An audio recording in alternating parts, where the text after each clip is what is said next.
bem, estamos de volta. No último bloco, nós paramos na classificação do aposto. Você lembra? Um aposto pode ser explicativo, resumitivo, enumerativo, distributivo, oracional e especificativo.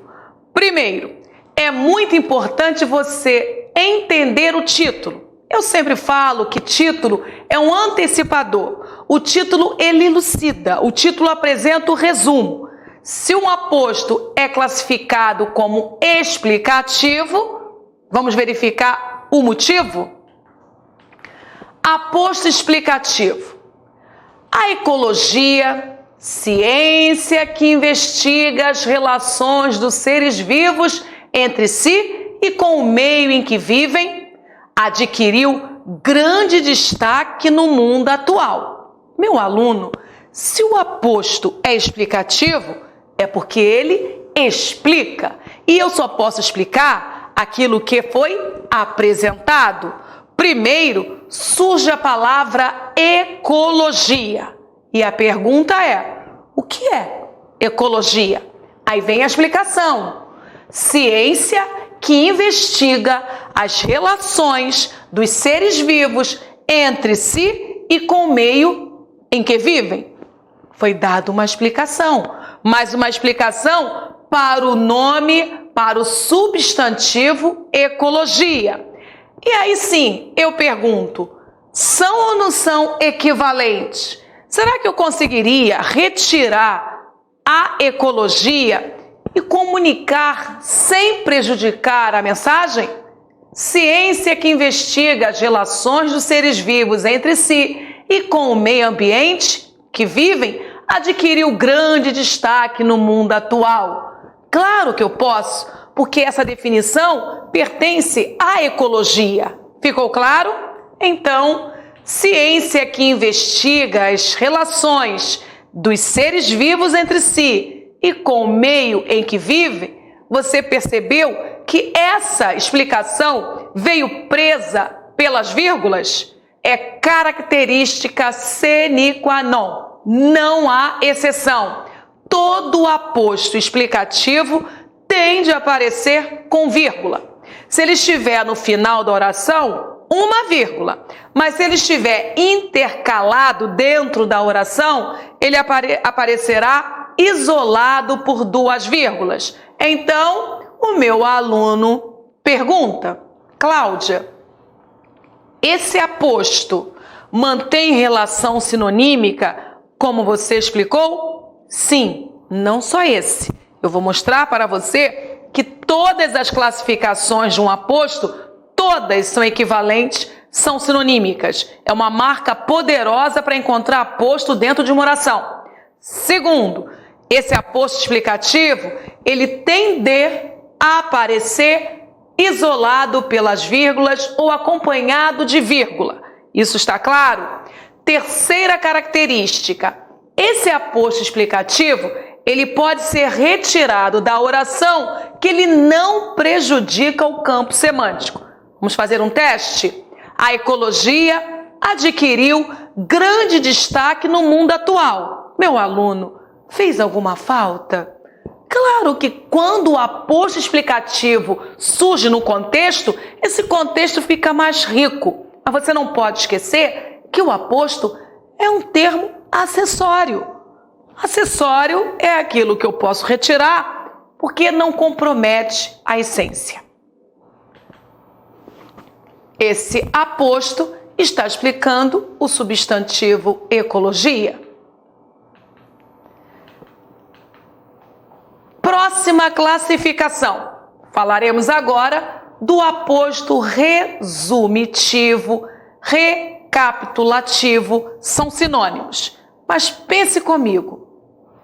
Esse aposto resumidor não lembra resumo? E resumir é ampliar ou diminuir? Diminuir. Então, esse aposto classificado como um tal aposto resumitivo, ele tem de demonstrar esse título. Observe como é fácil identificar, encontrar um aposto resumitivo. vida digna, cidadania plena, igualdade de oportunidades. Tudo isso está na base de um país melhor. Vou reler. Vida digna, cidadania plena, igualdade de oportunidades. Tudo isso está na base de um país melhor. Primeira pergunta: você encontrou nessa oração palavras sinonímicas? Palavras que se equivalem? Claro que você encontrou. Tudo não é a mesma coisa. Vida digna, cidadania plena, igualdade de oportunidade. Tudo isso não foi o posto anterior? Só que antes do pronome tudo, eu enumerei tudo que é a base de um país melhor. Então, essa palavrinha tudo, ela apresentou uma força resumitiva. Ela sozinha representa 3 núcleos: vida digna, cidadania plena e igualdade de oportunidade. Se essa palavra conseguiu representar 3 núcleos, ela é um aposto resumitivo. Epa, Cláudia, por que aposto? Porque são sinônimos. Cláudia, por que resumitivo? Porque eu troquei 3 por 1. E mais, você lembra quando eu falei que não existe aposto sem uma pontuação para sinalização que não seja o especificativo? Então, se nós já sabemos que esse aposto é resumitivo, nós sabemos também que aquela vírgula que o antecede é obrigatória, ela não é facultativa.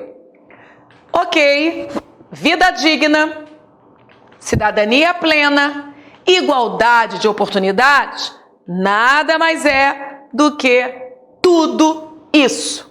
Esse tudo é um aposto resumitivo. Ficou claro isso, meu aluno? Eu quero você testando sempre as informações dadas com um procedimento metodológico. Então, primeiro passo, localizar no contexto palavras sinonímicas, porque essas palavras sinonímicas, claro que haverá uma função aposto presente. Então, segundo o procedimento, observar se os núcleos são substantivos ou pronomes substantivos. Vida digna, vida é substantivo. Cidadania plena, cidadania é substantivo. Igualdade de oportunidades, igualdade é substantivo.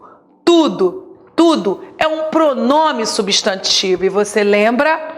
O aposto aparece em uma série de substantivos, sempre o último. Ele é que estará nessa função de explicar, resumir, especificar o substantivo principal, que nesse caso são 3. E como o aposto teve força de sintetizar esses 3 núcleos, a gramática classifica esse aposto como um aposto resumidor, recapitulativo ou aposto resumitivo. Simples assim. Posso avançar? Reinando a paz, está tudo azul. Na dúvida, qual é a dica da Cláudia? Pausar a aula. Tempo para você, meu aluno, ressignificar, anotar, desafiar informações, ir à gramática, não se perde com dúvidas, se soma. A dúvida chega para provocar a pesquisa. Quando você fica inativo frente a uma dúvida, tenha certeza, essa dúvida vai aumentar. Próxima classificação. Aposto enumerativo. Meu aluno, como eu valorizo o título? O que significa uma enumeração? Existe enumeração com uma única palavra? Não. A enumeração é uma série de vocábulos relacionados, mas precisamos de pelo menos 2 vocábulos autônomos.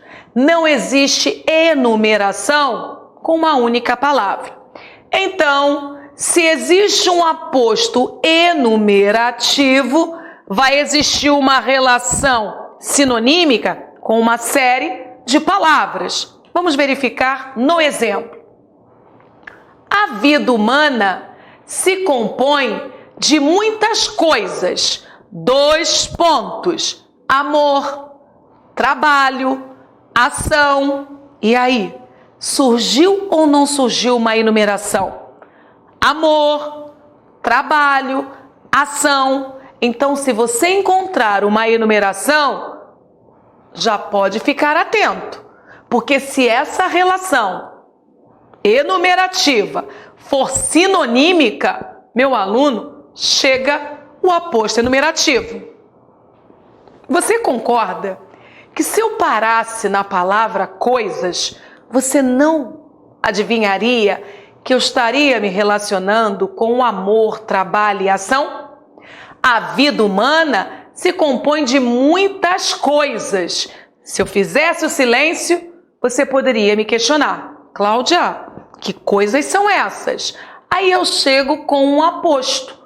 Amor, trabalho e ação. Aí o meu aluno pergunta, por que sinônimos? Por que aposto? Verifique, essas coisas não significa amor, trabalho e ação? Amor, trabalho e ação não são as coisas que compõem a vida humana? Então não são sinônimos, meu aluno.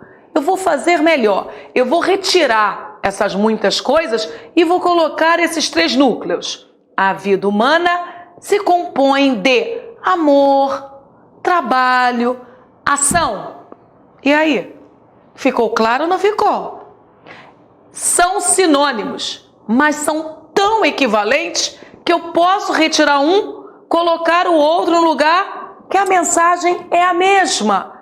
E o aposto traz essa característica de ser sinônimo do seu referente nominal. E mais, você prestou atenção no sinal, né?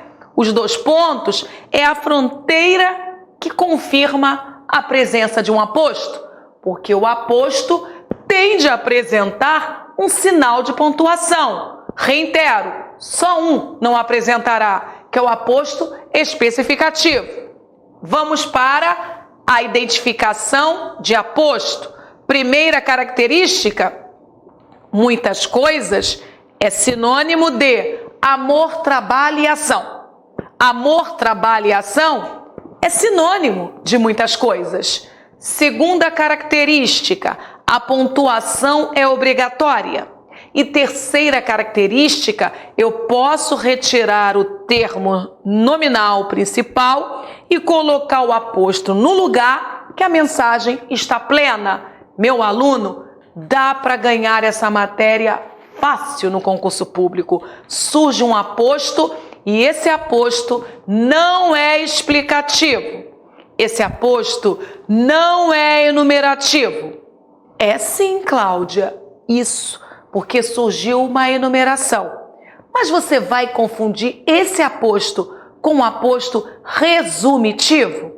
Claro que não, professora. Esse aposto vai na contramão do resumitivo.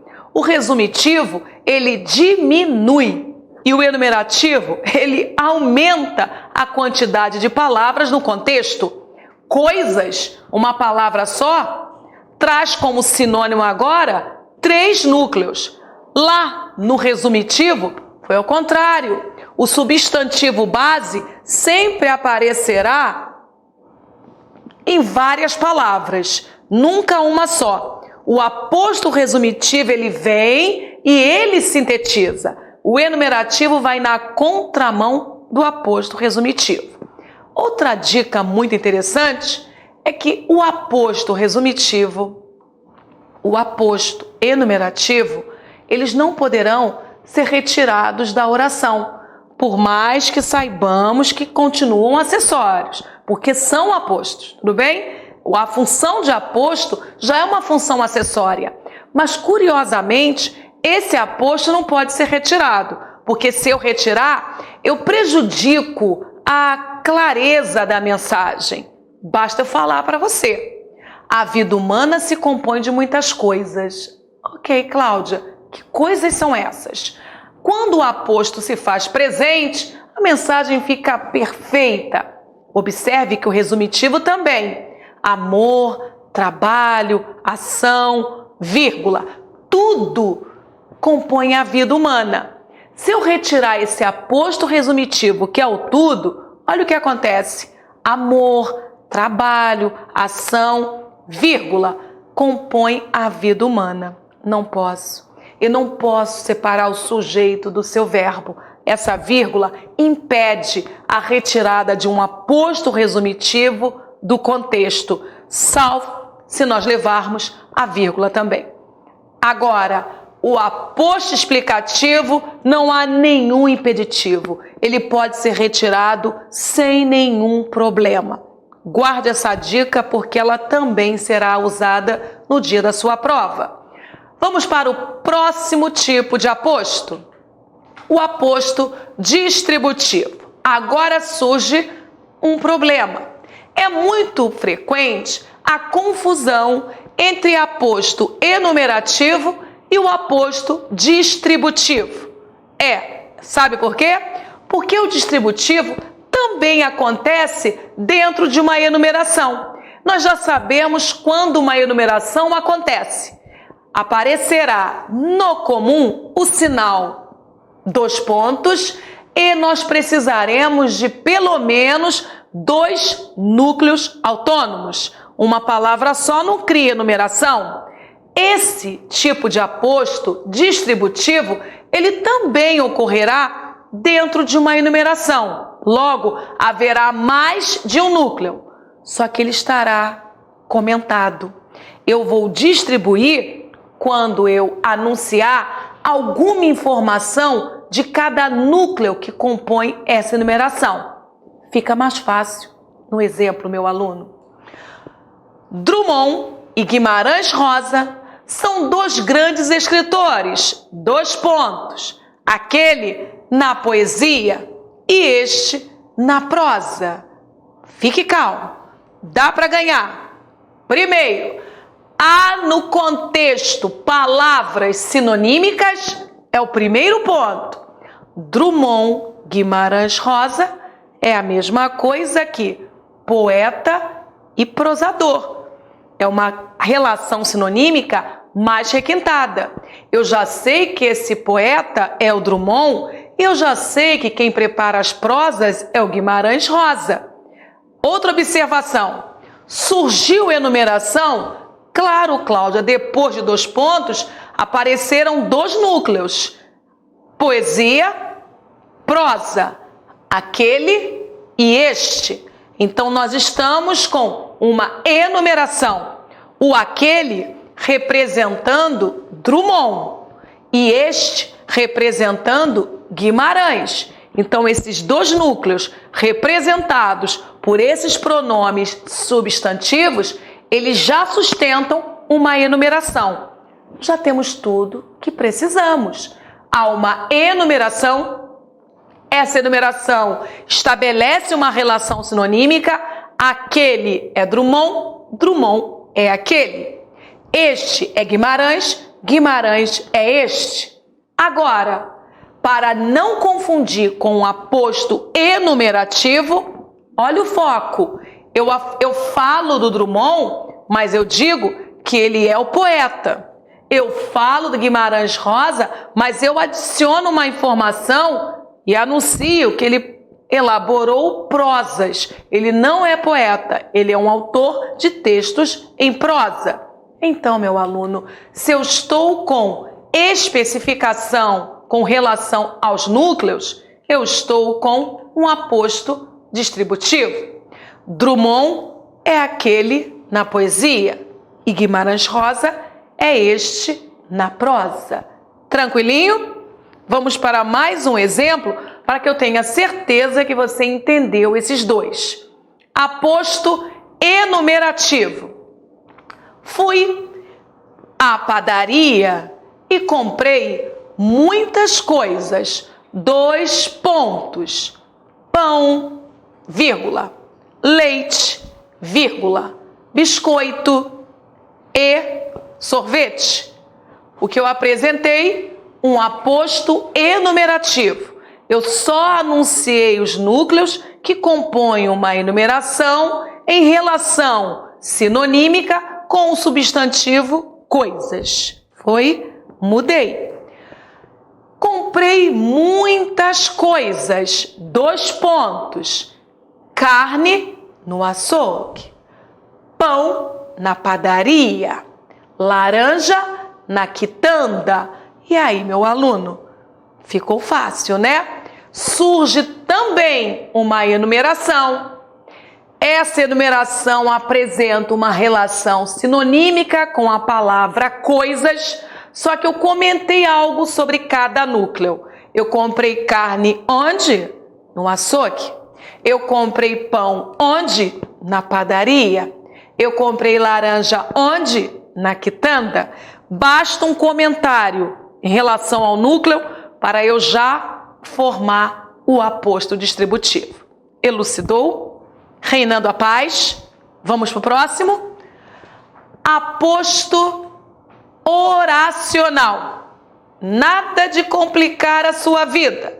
Nós abrimos esse curso apresentando a diferença entre 3 palavras: frase, oração e período.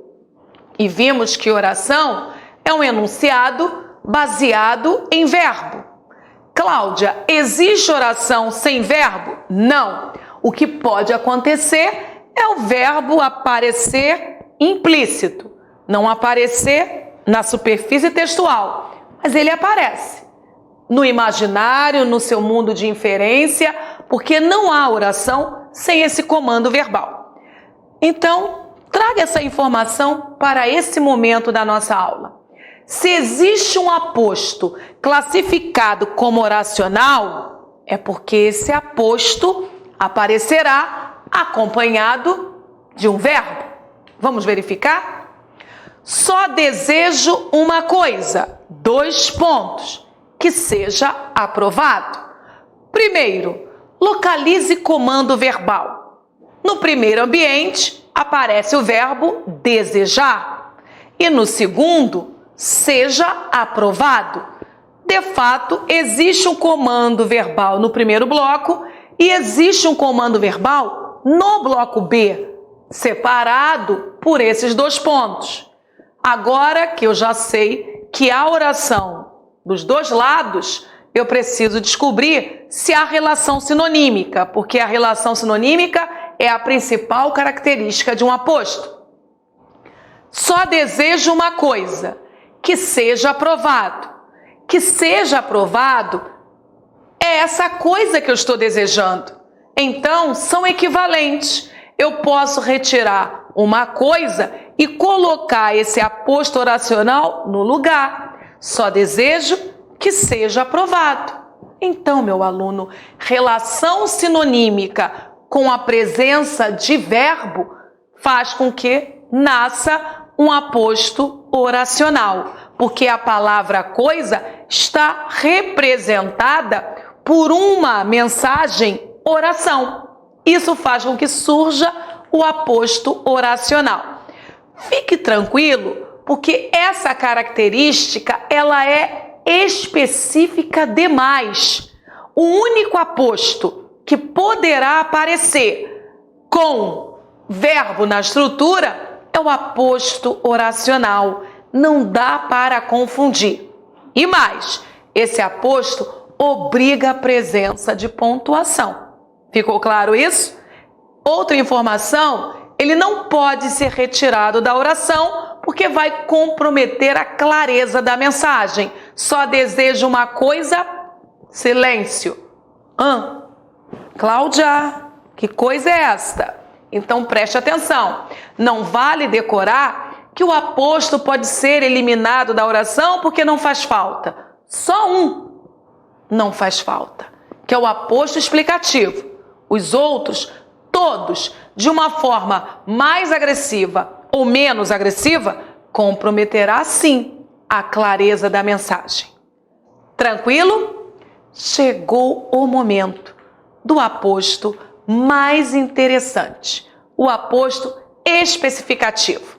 E é exatamente nesse que mora o perigo. Se o meu aluno agora não mandar muito bem em adjunta de nominal, ele pode bobear e perder esse ponto.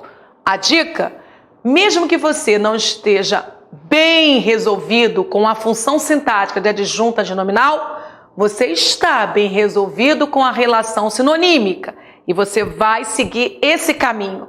Se existir relação sinonímica, é o aposto especificativo.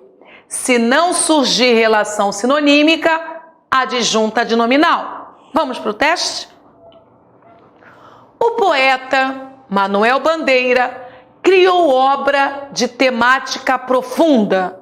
O poeta Manuel Bandeira criou obra de temática profunda. Meu aluno, quem criou obra de temática profunda? O poeta ou o poeta Manuel Bandeira? Surge uma dúvida, não surge? Se a banca pedir a função sintática de Manuel Bandeira, o meu aluno já para e começa a viver um caos existencial. Qual é a classe gramatical de Manuel Bandeira? Manuel Bandeira, substantivo. É nome próprio. Até aqui foi substantivo.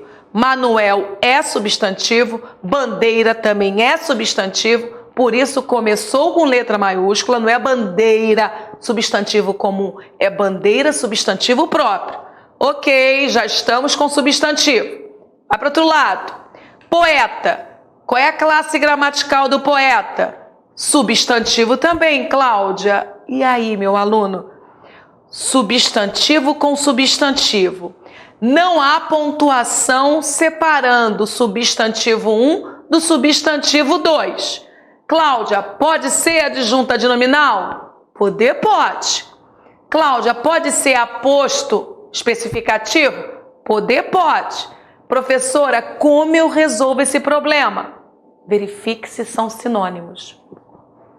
Esse poeta é o Manuel Bandeira? É. Manuel Bandeira não é esse poeta que criou obra de profunda temática? Então, meu aluno, são sinônimos. E se há sinonímia, não há adjunta de nominal. O que acontece é um aposto, sim, um aposto maravilhoso, chamado de aposto especificativo. Agora, anote e confronte os exemplos que eu vou ditar. Se eu falar para você, a cidade de Paris é romântica.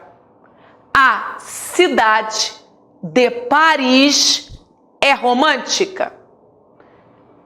Marcou cidade e de Paris. Sublinha aí. Sublinhou? Sublinhou cidade, sublinhou de Paris. Segundo exemplo, o povo de Paris é romântico. O povo de Paris é romântico. Sublinhe povo e sublinhe de Paris. Legal? Agora pense comigo. De Paris é um sintagma e repetido nos dois exemplos. Só que no primeiro contexto, antes de Paris, surge a palavra cidade. E eu pergunto, cidade é Paris? Paris é a cidade? Sim. São sinônimos? Sim. São equivalentes? Sim. Posso usar um no lugar do outro? Sim. Paris é romântica. A cidade de Paris é romântica. Não há pontuação e o termo estabelece relação sinonímica. Então, no primeiro exemplo, de Paris é aposto especificativo, meu aluno. Vamos para o segundo? O povo de Paris é romântico? Pergunto, povo é sinônimo de Paris? Não, não mesmo. povo é o povo parisiense. Não é sinônimo de Paris. Então eu não posso falar que o povo é sinônimo de Paris. Nesse momento, não há relação sinonímica, é uma adjunta de nominal. O povo de Paris é o povo dele. Ficou claro isso? Então, desta forma, você continuará acertando a identificação de um aposto especificativo sem confundi-lo com uma adjunta de nominal. Preparado? Meu aluno. O aposto especificativo difere dos demais por não ser marcado por sinal de pontuação. É importante que você desafie essa classificação. Ela é, sim, uma das principais dos concursos. Atenção! O aposto pode aparecer antes do termo a que se refere. Agora, eu vou trabalhar o deslocamento de um aposto. Peço um momento de revisão. Dá uma olhadinha em tudo que foi anotado. Passe a aula mais uma vez para que você tenha uma memória histórica de longa duração e volte, porque no próximo bloco chegarão os exercícios. Até daqui a pouco.